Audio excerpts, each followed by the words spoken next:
All right. Just getting everything set up.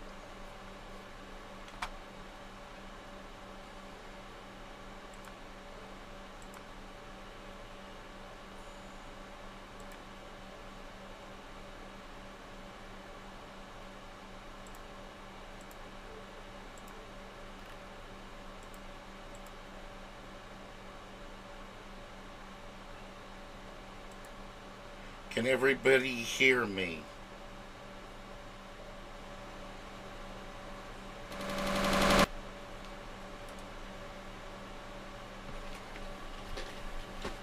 Is there anyone out there?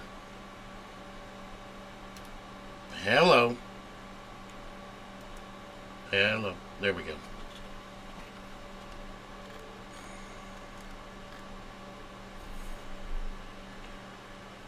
says the stream is good.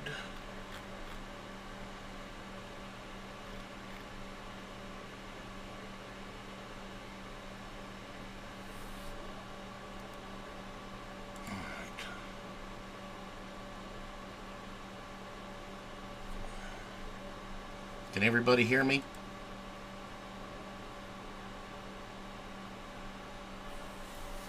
Oh, we got 3 people watching.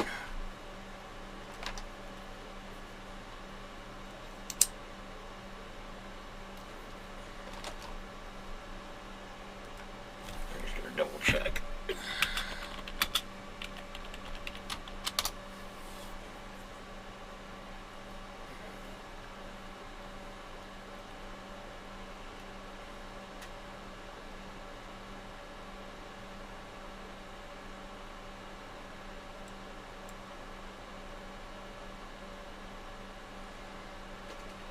Yeah, it says there's 1 person watching.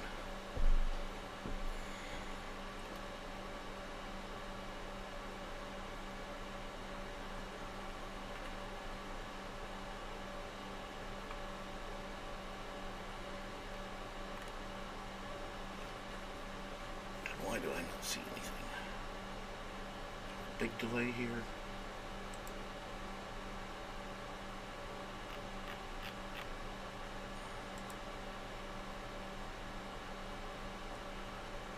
Alright, so I thought I'd do a quick catch up here. Why I haven't been around as much. Initially, let's see, last summer it was running 110 degree days, which is a bit warm, and I decided that I wasn't going to be out at the cabin for those days because it was just too hot. So I figured I'd just take about a month and a half off. Well, in that time, I got laid off from my job and ended up having to go find another job. That's not a big deal. I tend to find jobs pretty easily. I do have a good skill set. So, get a new job, get to working into the new job, and on my way to work I get rear-ended by someone. And the car you see in this picture here is the car that hit me. He hit me with an awful lot of force. Spun my pickup truck around, literally slid me right off, across 3 lanes and off the road. Which was painful, to say the least.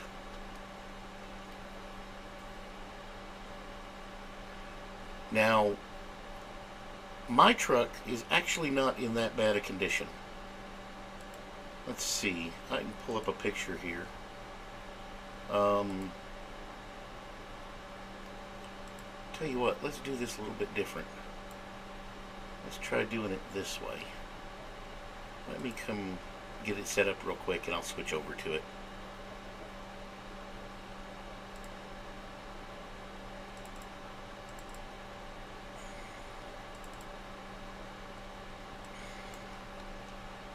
There we go, and I believe I can switch over to screen capture.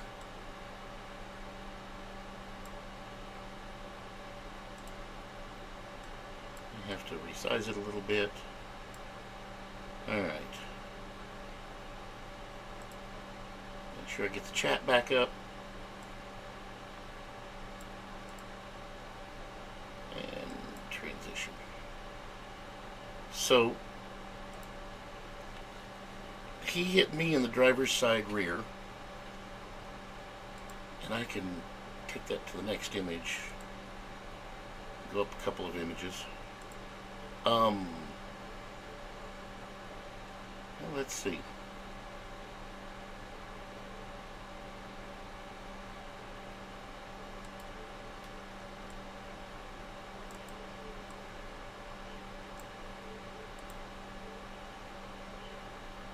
I got some good ones here.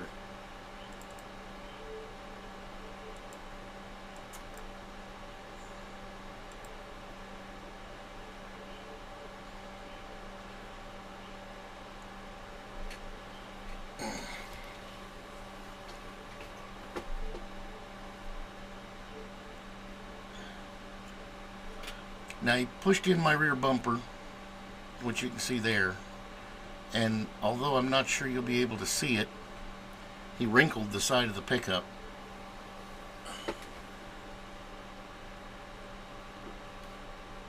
No, as a matter of fact, my frame did not buckle. I have a tow hitch on it, and he banged up the tow hitch, but the tow hitch, to my understanding, because it goes between both frame members, actually stopped the frame from buckling. Now, when we got done swapping paperwork, that's a better shot of the side. When we got done swapping paperwork and all of that for the accident, by the end of the day I was hurting pretty bad, and I went to the doctor. We thought I had a broken rib. X-rays came back and they said, if it's broken, it's a minor crack. So about 3 weeks later, I'm feeling a lot better, and now my shoulder's hurting, and I got no clue why. Doctor doesn't have a clue why. Anyway, he's setting me up for another round of X-rays and a full body MRI scan to see what all's going on.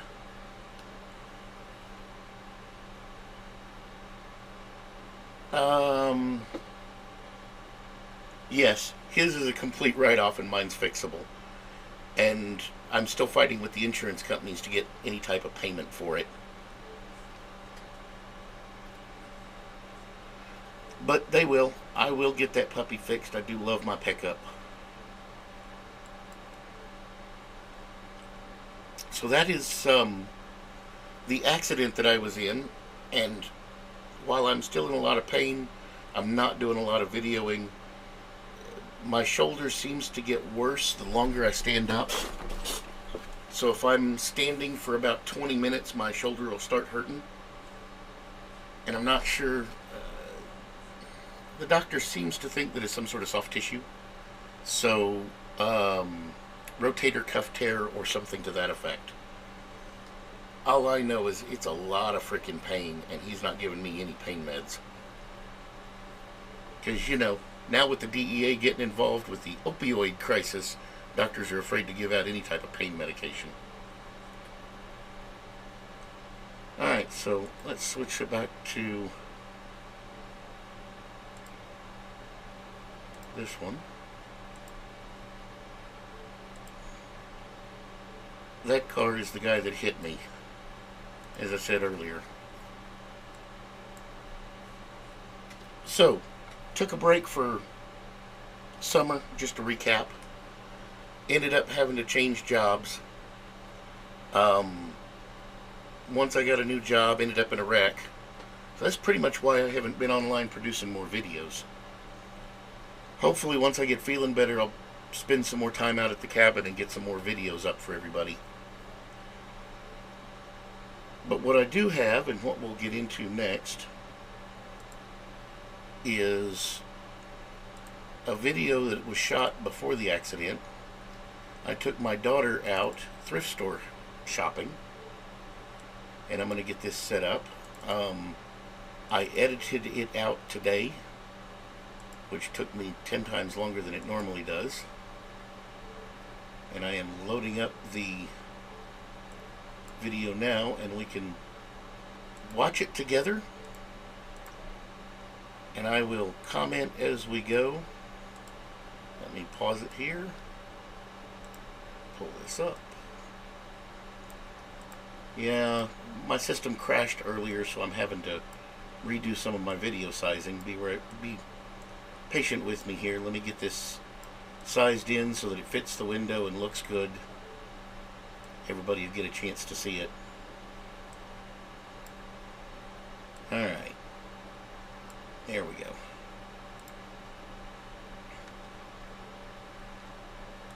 And I did get some really good finds. So let's transition over here. And we're going to start it playing. Make sure the audio is on for it. Audio, okay. Let me know if there's an echo or if you can't hear it. So we're out hitting thrift stores. We're at one of my favorites, which is 25-cent thrift. It's my daughter's running the camera. Now I am. What, you referred to it as ghetto thrift. Because it's in the ghetto side of town. However, in reality, it's one of the better thrift stores that I've found. So we're going to go inside and see what they've got.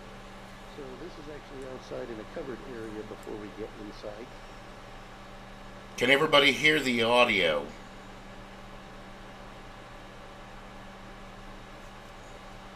Okay, so I bet you'll enjoy this.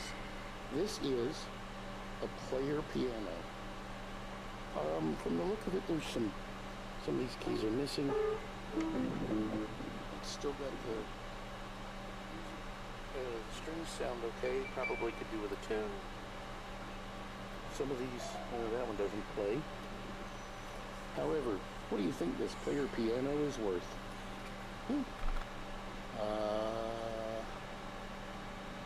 34 bucks? I'd say it's worth 34 bucks, but I'm not going to take it because I don't have the space for it. Yes, $1.50 for a bag of Twix. $10 for a 155-piece bag of M&Ms, and I think I'm going to get one of those.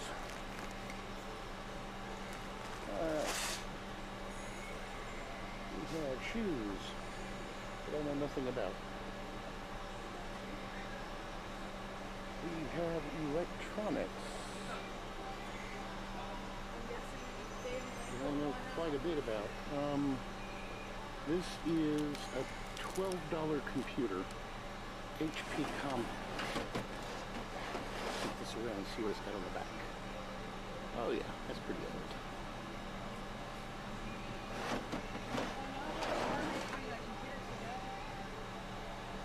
Do you still want the computer?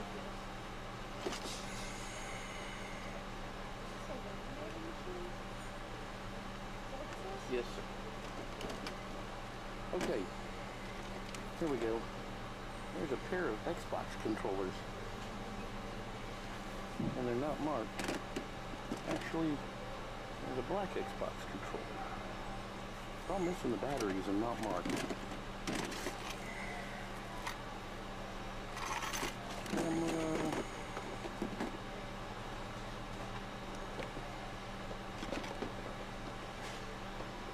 Philips DVD player.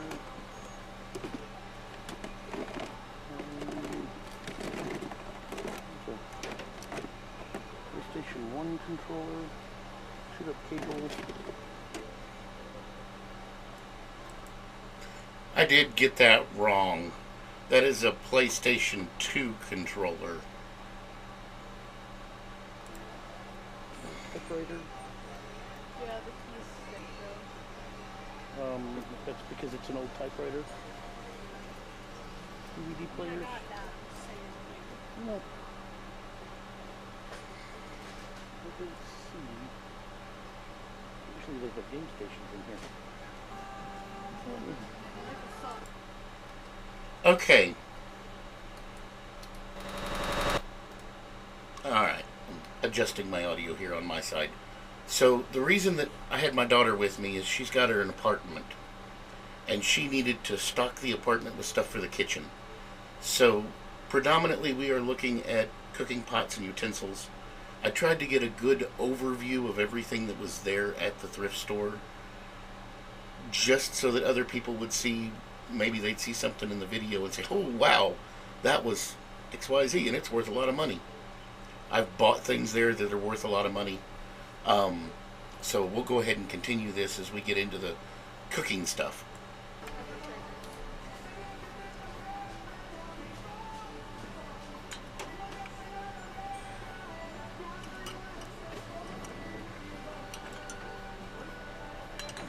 $2 each. So,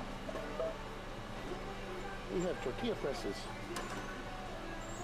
iron skillets, and yeah, there's quite a few here. So let's take a look at the first one. That is U.S. made, but not named. That is a Lodge. Lodge on the bottom. Alright. So when you're looking at cast iron skillets, if you'll notice the one that said Lodge that I looked at just now, it had Made in the USA printed on the bottom of it. Now the reason is that anyone made after 1985 has Made in the USA on it. That's a law that was passed. So when you see them with Made in the USA, they're after 1985. If they don't have that, they're pre-1985. And we've got some old ones in here that we get to in just a minute. How about this one? Huh. I don't know that name. Looks like it says Benjamin Medlin. Benjamin and Medlin. Don't know them. Alright. So, this one, Has a lid. that lid doesn't actually go to that skillet, but okay. And that is an unmarked, no-name brand. If I don't have to hold the camera and do that. Okay, that's Lodge. Some unnamed, unmarked.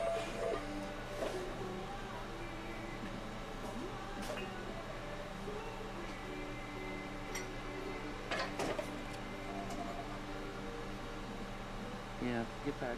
Back up.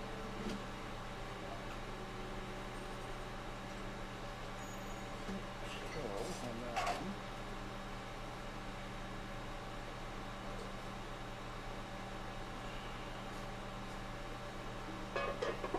Oops.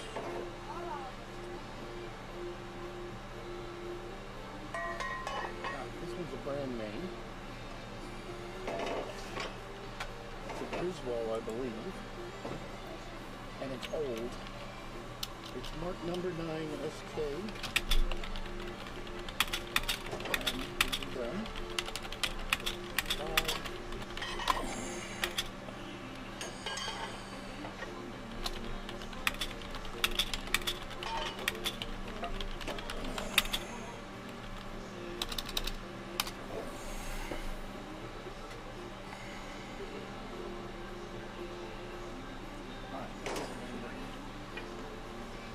And it's so encrusted, you can't actually read it. There's a number 8 right there. Here. Something underneath it.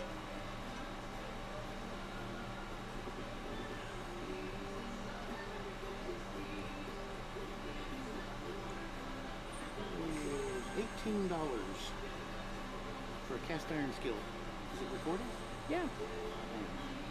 So this would need to be cleaned out. It's a good size too for a first cast iron skillet.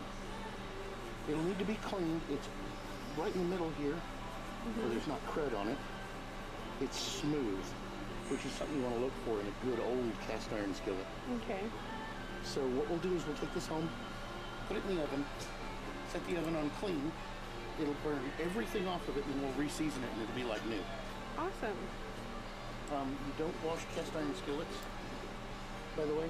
Okay. We'll go over that when we get home.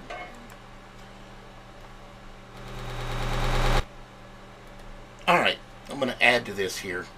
When we got that out of the oven and had burned it clean and started to re-season it, that is a late 1940s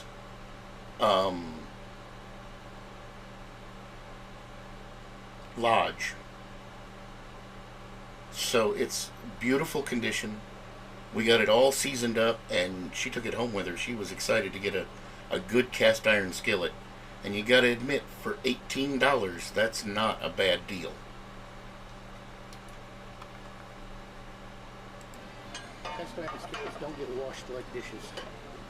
They kind of get wiped out. Okay. All right.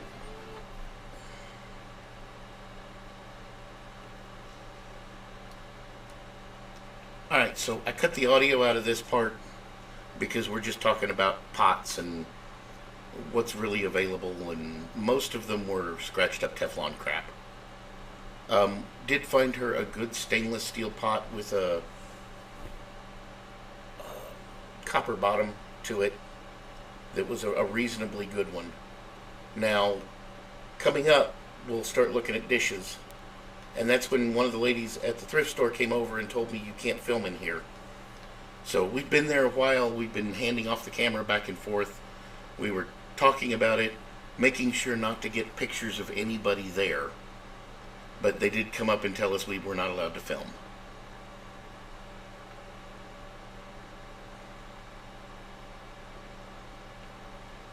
Yeah, I see one. Their cast iron skillets that you see in that rack ran from $12 to $20. So, I mean, they've always got dozens of cast iron skillets in. It's one of the reasons I love going to that place. And I've got pretty much a complete collection of cast iron now from there.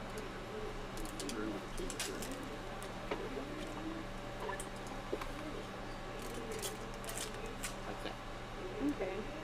See, there's the pot that we found for her. Not a bad little pot. Good size for a first pot.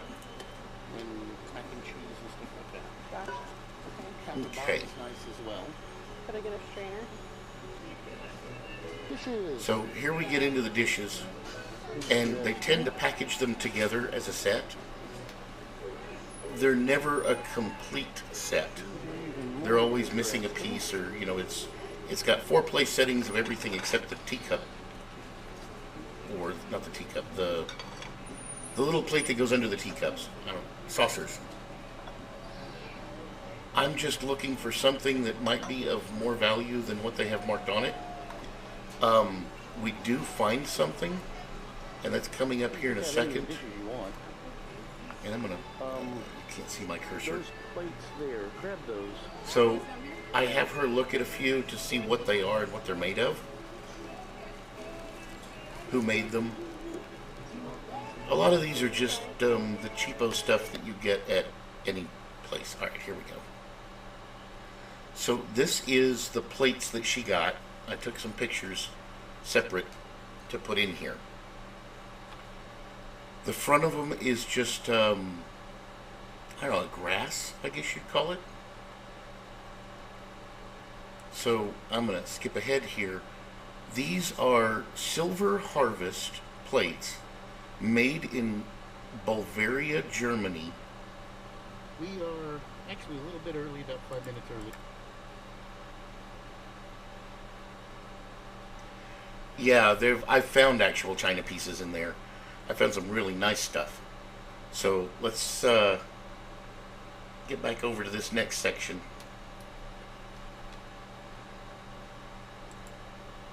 Back it up just a hair. We are actually a little bit early, about 5 minutes early, at Cornish Flea Market. Cornish Antiques, or whatever it's called. This is just a little hole-in-the-wall place that I love to go to. When we get inside, you'll see why. It's kind of beat up, it's a little run down. The old lady that runs it should get here right around 11 o'clock. So, you might be amazed when we get inside. This place literally has everything you could ever think of. Alright. Alright, so there's just enough room to move between the aisles. For apartment.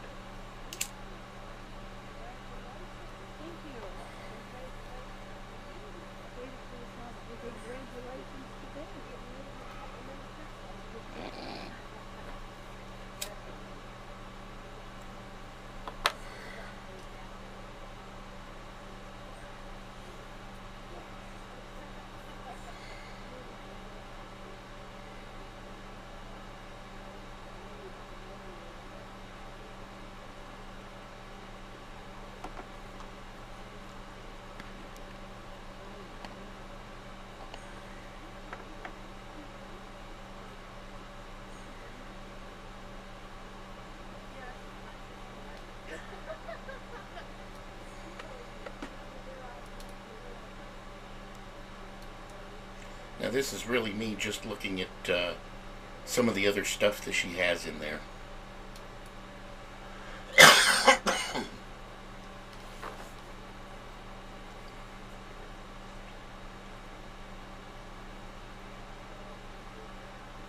Christmas items.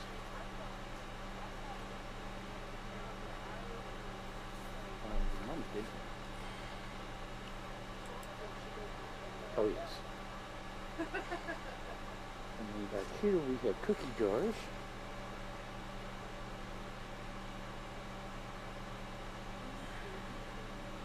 Some of these are, it's an old tin cookie jar. Crock.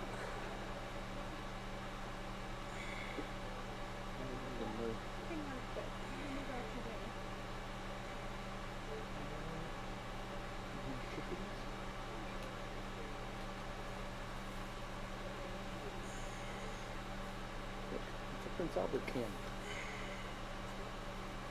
Nice. They used to sell Prince Albert tobacco in a can like that when I was a kid. We used to call the store and ask if they had Prince Albert in a can, and if they said yes, we'd say you might want to let him out. What is this? Okay, so we'll get a good view. Some of the, and it's long, and it's $25. So what is it? That is a pipe stand. The pipe stem goes here and the bowl of the pipe goes here so you can set all your pipes up. Yes. There's a smaller one. So this would hold 6 pipes. Okay. 3 on each side. And then this was, there should be a glass bowl here that has a top on it. That's for the pipe tobacco. Okay. So back in the 40s and 50s, maybe even earlier than that, there was a lot of smoking paraphernalia that doesn't really exist anymore. It's hard enough to find an ashtray nowadays.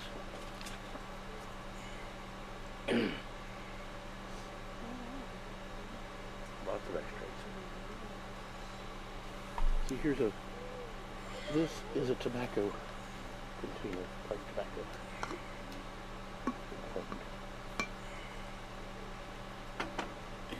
Tobacco on the side. $15. Ooh, miniature wash basins. Look at those, $12 each, 9, 7. Okay, so back before I had running water, you'd have a basin and a pitcher sitting on a table. The pitcher would be full of water from the well. So you'd pour from the pitcher into the basin, then wash your hands. I've got a whole video on that on my channel, because I have a wash basin out at the cabin. Although now I have a sink out at the cabin, so that's kind of relevant.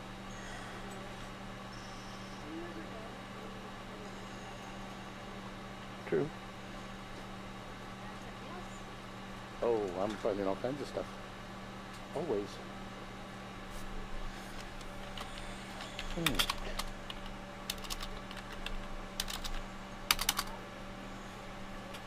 I've got several friends that are doing this, yes.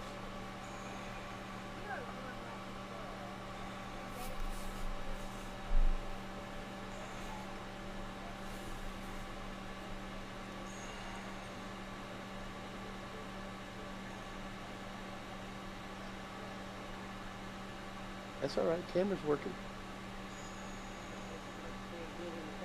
I mean, even when I turn the lights on.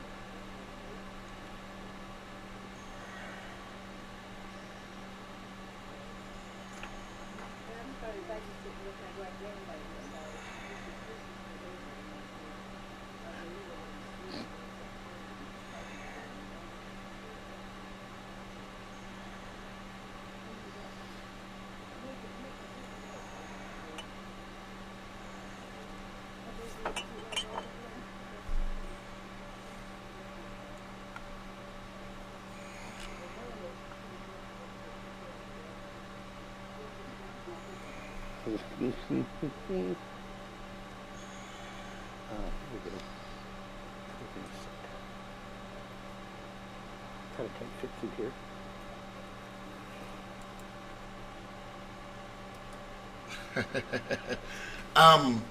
I know that there's a lot of the glassware and stuff that you see in here is very valuable and very collectible.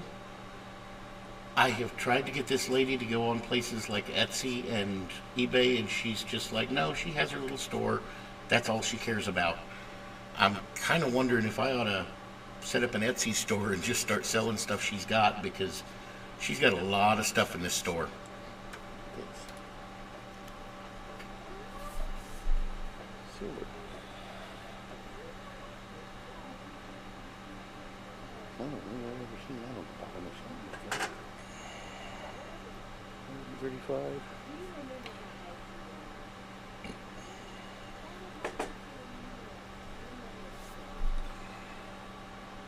Records. All the records. Cards.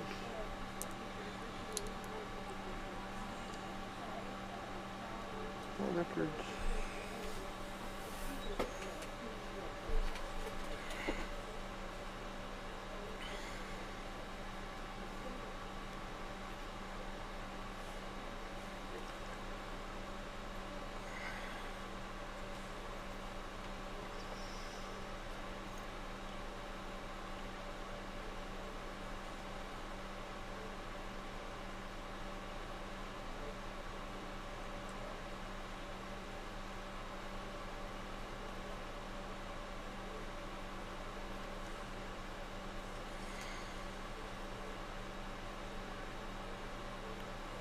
I'm back here with the pictures.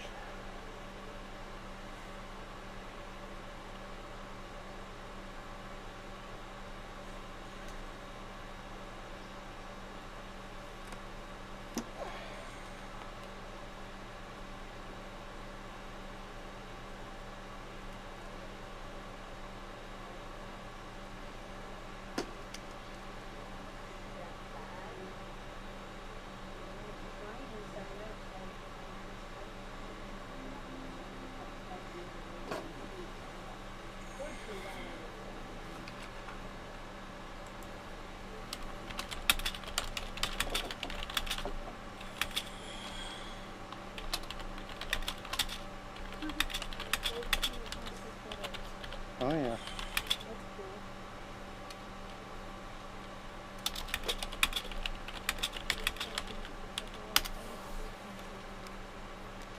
Go.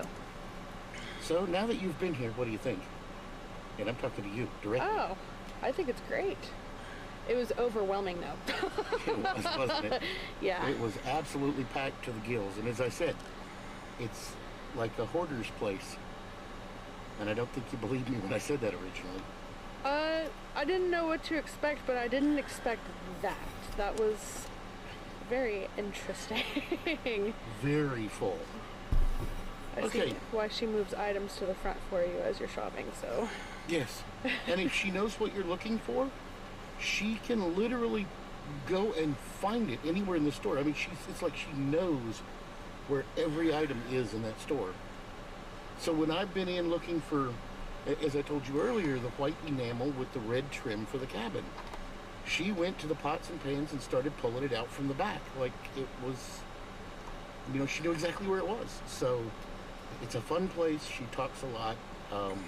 There's always amazing things to find in there. And sometimes you find really good deals in there. It seems family friendly. Very family friendly.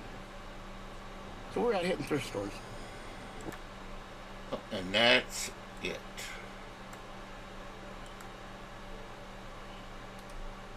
Okay. That was the end of that video.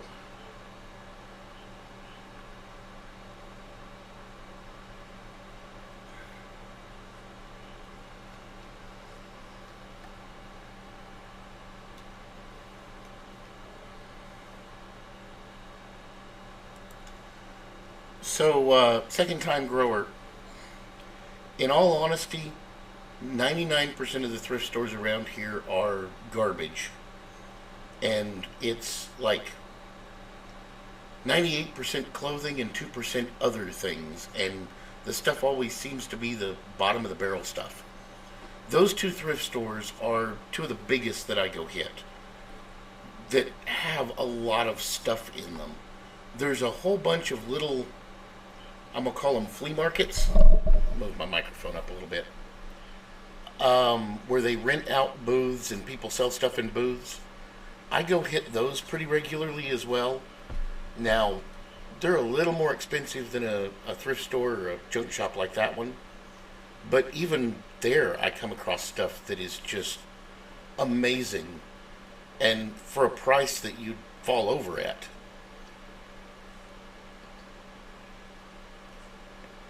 Yeah, it is kind of like weeding through the garbage to get to the good stuff. So I know where there's stuff sitting right now in these little second-hand shops that's worth money and they don't know what they've got. I pretty much cleaned everybody out on Coleman stoves because I've got a collection of them and I use them out at the cabin. Pretty much everything you see me cook on this channel is cooked on a Coleman stove. Or the grill. So I did that. I've cleaned out almost all the Coleman lanterns. And I've got Coleman lanterns out in the garage hanging that are from the 1930s that I paid $10 for. And those are worth some serious money.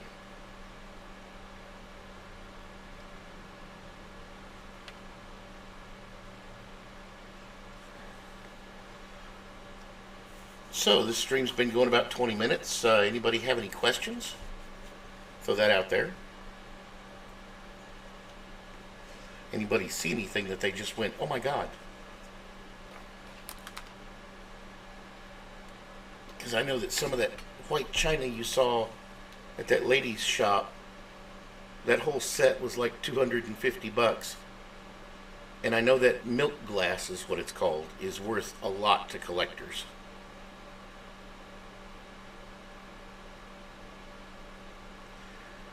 Yeah, it is. It just weighs a ton and can get expensive to ship. I do know that Thrift Store has always got 30, 40 pieces of cast iron laid out. And as I said, I've bought pots and pans. I've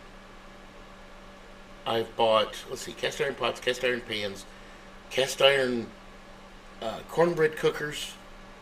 I've got 3 cast iron Dutch ovens, and I don't think I paid more than $25 for any one piece.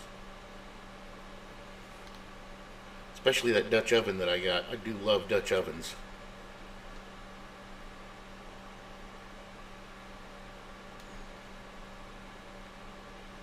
So who knows, maybe I'll set up a little Etsy shop and get a little extra money coming in. Never hurts to have a little extra money.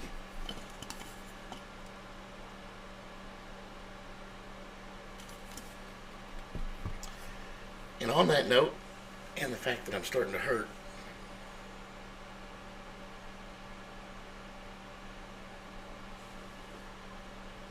so I think what I'm going to do is end this and go take my medication and lay back and try and relax a little bit.